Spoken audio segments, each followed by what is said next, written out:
En montant aujourd'hui dans les cieux, la glorieuse Vierge a certainement porté à son comble la joie des citoyens du ciel. Car elle n'est rien moins que celle dont la voix fit tressaillir de joie dans les entrailles d'une mère, qu'elle a salué, l'enfant qui y était encore enfermé. Si l'âme d'un enfant qui n'était pas encore né s'est fondue de bonheur à sa voix, quelle ne dut pas être l'allégresse des esprits célestes quand ils eurent le bonheur d'entendre sa voix, de contempler son visage? Et pour nous, mes frères bien-aimés, quel motif de joie et de bonheur n'y a-t-il pas dans son Assomption? La présence de Marie éclaire le monde entier. C'est au point que les cieux eux-mêmes brillent d'un plus vif éclat, à la lumière de cette lampe virginale. C'est donc avec raison que les actions de grâce et les chants de gloire retentissent dans les cieux. Mais nous, mes frères, il semble que nous avons plus de motifs de gémir que d'applaudir.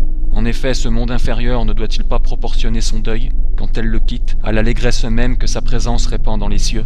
Pourtant, trêve de plainte chez nous, car après tout nous n'avons pas ici une cité permanente. Nous aspirons à celle où Marie fait aujourd'hui son entrée. Si nous devons un jour en être citoyens, il est juste que même dans notre exil et jusque dans les bords des fleuves de Babylone, nous l'ayons présente à la pensée, nous participions à ses joies, nous partagions son allégresse. Notre reine nous a précédés, et le glorieux accueil qui lui est fait doit nous engager à suivre Notre-Dame, nous ses humbles serviteurs, en nous écriant « Attirez-nous à votre suite, nous courrons dans l'odeur de vos parfums ». Notre exil a envoyé en avant une avocate, qui en sa qualité de mère de notre juge, de mère de la miséricorde, doit traiter en suppliante, mais en suppliante écoutez, l'affaire de notre salut. Aujourd'hui, notre terre a envoyé un précieux présent au ciel. Un fruit sublime de la terre s'est élevé là d'où nous viennent tout don excellent, tout don parfait. Et une fois montée dans les cieux, la bienheureuse Vierge comblera à son tour les hommes de ses dons. Elle est la reine des cieux, et une reine de miséricorde, et de plus elle est la mère du Fils unique de Dieu. Si je parle de la sorte, mes frères, c'est pour nous que je le fais, attendu que je n'ignore pas combien il est difficile que dans un si grand dénuement, on ne puisse trouver cette charité parfaite qui ne cherche pas ses propres intérêts.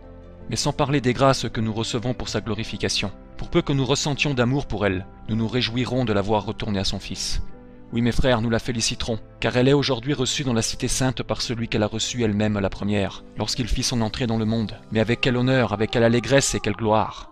Sur la terre, il n'est pas un seul endroit plus honorable que le temple du Saint Virginal où Marie reçut le Fils de Dieu. Et dans le ciel, il n'y a pas de trône supérieur à celui sur lequel le Fils de Dieu a placé sa mère. Elle se trouve dans les cieux comblée d'une gloire d'autant plus singulière que sur la terre elle a obtenu une grâce plus insigne que toutes les autres femmes. Si l'œil n'a pas vu, si l'oreille n'a pas entendu, si le cœur de l'homme n'a pas connu dans ses aspirations ce que le Seigneur a préparé à ceux qui l'aiment, qui pourrait dire ce qu'il a préparé à celle qui l'a enfantée? Et ce qui ne peut être douteux pour personne, qu'il aime plus que tous les hommes? Heureuse est Marie, 1000 fois heureuse est-elle, soit quand elle reçoit le Seigneur, soit quand elle est elle-même reçue par lui. Dans l'un et dans l'autre cas, la dignité de la Vierge Marie est admirable, et la faveur dont la majesté divine l'honore, digne de nos louanges. Quand on sait à n'en pas douter que Marie a été purifiée par la grâce toute seule, de la faute originelle que maintenant la grâce ne lave que dans les eaux du baptême, et que la pierre de la circoncision enlevait seule autrefois. S'il faut croire, comme il y a piété à le faire, que Marie ne commit jamais un seul péché actuel, il s'ensuit nécessairement qu'elle ne connut jamais non plus le repentir. La demeure des vierges folles était pure puisqu'elles étaient vierges. Elle était ornée, puisque toutes sages et folles avaient préparé leurs lampes, mais elles étaient vides, puisqu'elles n'avaient pas d'huile dans leur vase. Voilà pourquoi l'époux n'a voulu ni être reçu par elles dans leur maison, ni les recevoir elle-même dans la salle de ses noces. Il n'en fut pas ainsi de la femme forte qui a écrasé la tête du serpent, car entre autres éloges qui sont faites d'elle, il est dit « Sa lampe ne s'éteindra pas pendant la nuit ». C'est une allusion aux vierges folles qui, au milieu de la nuit, ou au moment où l'époux arrivait, se plaignent, mais bien tard, et disent « Nos lampes se sont éteintes ». La glorieuse Vierge Marie s'est donc avancée avec sa lampe allumée, et fut pour les anges eux-mêmes un tel sujet d'étonnement qu'ils s'écriaient « Quelle est celle qui s'avance comme l'aurore à son lever, belle comme la lune, et éclatante comme le soleil ?» En effet, ils voyaient briller plus que les autres celle que Jésus-Christ son Fils et notre Seigneur avait remplie de l'huile de sa grâce, bien plus que toutes ses compagnes. Si la dévotion ne nous permet pas de garder le silence aujourd'hui sur elle, notre intelligence paresseuse ne peut concevoir, et notre langue inhabile ne peut exprimer rien qui soit digne d'elle. Voilà pourquoi les princes eux-mêmes de la cour céleste, à la vue d'une chose si nouvelle, s'écriaient tout plein d'admiration. Quelle est celle qui monte ainsi du désert, pleine de délices? C'est comme s'ils disaient en termes plus clairs. Quelle est cette femme qui vient de dessous le soleil, de là où il n'y a que labeur, douleur, affliction d'esprit, et qui monte comblée de délices spirituelles? Ces délices, ce sont la gloire de la virginité, avec le don de la fécondité, la marque insigne de l'humilité, le doux rayon de miel de la charité, les entrailles de la miséricorde, la plénitude de la grâce et le privilège d'une gloire unique. En s'élevant de ce désert, la reine du monde, comme l'Église le dit dans ses chants, est devenue belle et douce à voir dans ses délices, même aux yeux des autres. L'abîme appelle l'abîme, Un abîme de lumière et de miséricorde appelle un abîme de ténèbres et de misère.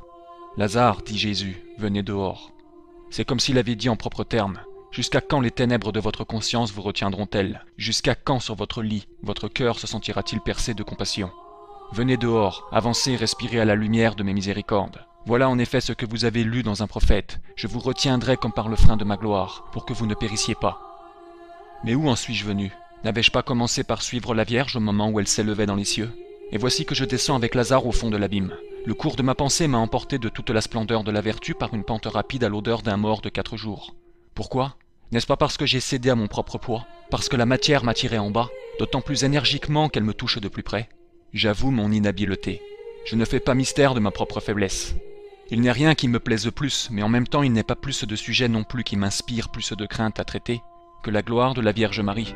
Car sans parler de l'ineffable privilège de ses mérites et de sa prérogative unique, tout le monde a pour elle, comme il est juste, les sentiments de dévotion et d'amour les plus grands.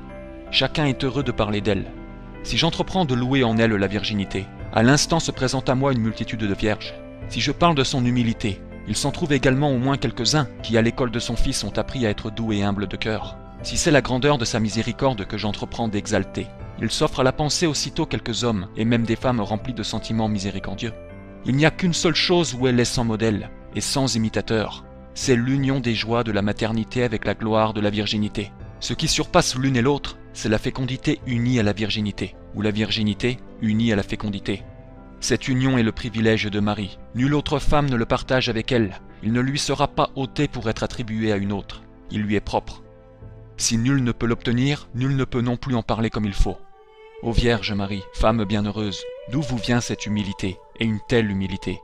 Elle était bien faite pour attirer les regards du Seigneur. Sa beauté était bien propre à exciter les désirs du roi des rois, et la suave odeur qu'elle exhalait était bien capable d'arracher le Fils de Dieu du sein éternel de son Père. Qu'il ne soit pas parlé de votre miséricorde, ô Vierge bienheureuse, s'il se trouve un seul homme qui se rappelle vous avoir invoqué en vain dans ses besoins. Nous avons des louanges à donner à votre virginité, et nous tâchons d'imiter votre humilité. Mais ce qui charmait tout particulièrement des malheureux comme nous, c'est la miséricorde. Ce que nous embrassons plus étroitement, ce que nous invoquons le plus souvent, est la miséricorde. C'est elle, en effet, qui a obtenu la réparation de l'univers entier et le salut de tous les hommes. Qui donc, ô femmes bénies, pourra mesurer la longueur et la largeur, la sublimité et la profondeur de votre miséricorde? Quant à sa sublimité et à sa profondeur, elle s'élève d'un côté. À la restauration de la cité céleste et de l'autre, elle apporte la rédemption à tous ceux qui sont assis dans les ténèbres, à l'ombre de la mort. Que notre âme, dévorée des ardeurs de la soif, vole à cette fontaine. Que notre misère recourt avec sollicitude à ce comble de miséricorde. Tels sont les vœux dont nous vous accompagnons autant que nous le pouvons à votre retour vers votre Fils, et dont nous grossissons de loin votre cortège, ô Vierge bénie. Que désormais votre bonté ait cœur de faire connaître au monde la grâce que vous avez trouvée devant Dieu, en obtenant par vos prières le pardon pour les pécheurs, la guérison pour les malades, la force pour les cœurs faibles, la consolation pour les affligés, du secours pour ceux qui sont en péril, et la délivrance pour les saints. Que dans ce jour de fête et de joie, ô Marie, Reine de clémence, vos petits serviteurs qui invoqueront votre très doux nom obtiennent les dons de la grâce de Jésus-Christ votre Fils, notre Seigneur qui est le Dieu béni par-dessus tout, dans les siècles des siècles. Amen.